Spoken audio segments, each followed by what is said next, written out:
दोस्तों, सलाम मसनून। अब आप उर्दू में ख़बरें सुनिएगा।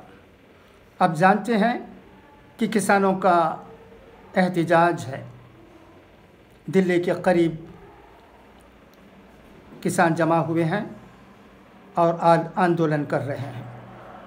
वो मरकज़ी हुकूमत से दरख्वास्त कर रहे हैं कि 3 क़वानीन जो ज़रई सिलसिले में पेश हुए हैं उन्हें वापस ले लिया जाए। नए ज़रई क़वानीन के ख़िलाफ़ मुसलसल 9वें दिन को भी किसानों का एहतिजाज जारी रहा। किसान अपने मामलात को लेकर किसी भी हाल में झुकने को तैयार नहीं है। किसानों ने सरकार से जल्द मुतालिबात मंजूर करने की अपील की है। किसान तंजीमों ने जुमे की शाम पर हुए एक प्रेस कॉन्फ्रेंस के ज़रिए ऐलान किया कि अगर सरकार उनके मुतालिबात को मंजूर नहीं करती तो 5 दिसंबर को मुल्क भर में वज़ीर आज़म मोदी जी के पुतले जलाए जाएंगे और 8 दिसंबर को भारत बंद की अपील की जाएगी। इस दरमियान भारतीय किसान यूनियन के जनरल सेक्रेटरी लोखवाल ने सिंधु बॉर्डर पर कहा कि कल हमने सरकार से कहा कि ज़रई क़वानीन को वापस ले लिया जाए। अब रही बात जीडीपी की। जीडीपी में 7.5% कमी का अंदाज़ा।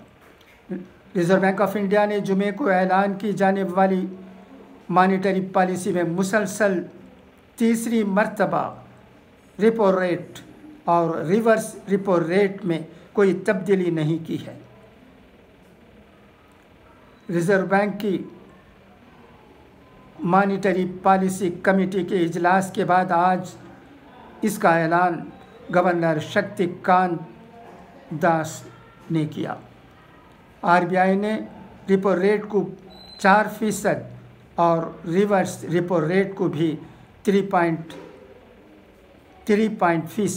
रखा है। यह मुसलसल तीसरा मौका है जब आरबीआई ने दोनों के नरखों में कोई तब्दीली नहीं की है। कल एक मीटिंग हुई। नरेंद्र मोदी जी ने कल हुए सियासी पार्टियों की मीटिंग में कहा है कि आइंदा कुछ हफ्तों में कोरोना वैक्सीन तैयार हो जाएगी और इसके तैयार होने के बाद मुल्क में टीकाकरण का काम शुरू हो जाएगा। आप जानते हैं कि किसानों के साथ हमदर्दी जाहिर करते हुए कनाडा और बरतानिया में भी आंदोलन हुए हैं। जहाँ तक कनाडा की बात है, वहाँ के वज़ीर आज़म और चंद उज़रा ने भी हिंदुस्तान के किसानों के मामले में दखल दी है। ये किसी भी तरह ठीक नहीं समझा जाएगा। इसलिए हिंदुस्तान ने कनाडा के हाई कमिश्नर को कल तलब किया और वज़ीर आज़म जस्टिन और उनके वज़रा के हिंदुस्तान में किसानों के मामलात पर तबसरे को हिंदुस्तान के अंदरूनी मामलात में नाकाबिल कबूल मुदाखलत करार देते हुए कहा है कि इससे दोनों ममालिक के ताल्लुक़ात पर बुरा असर पड़ सकता है। अब अखबार ज़र्रीन भी सुन लीजिए। 1. अपने अखलाक को फूल जैसा बना लो और कुछ नहीं तो पास बैठने वाला खुशबू तो हासिल करे। 2. रब्बुल इज़्ज़त कहता है कि किसी को तकलीफ़ देकर मुझसे अपनी खुशी की दुआ मत करना, लेकिन अगर किसी को आप एक पल की खुशी देते हो तो अपनी तकलीफ़ की फ़िक्र मत करना। 3. दुनिया के लिए आखिरत बर्बाद मत करो। किसी इंसान को खुश करने के लिए अल्लाह को नाराज़ न करो। 4.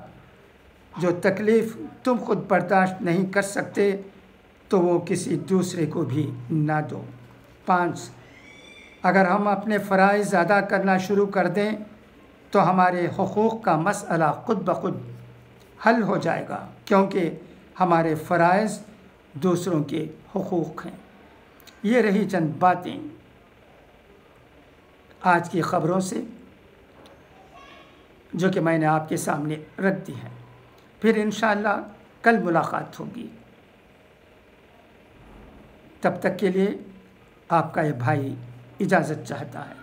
खुदा हाफिज़, फ़ी अमानिल्लाह।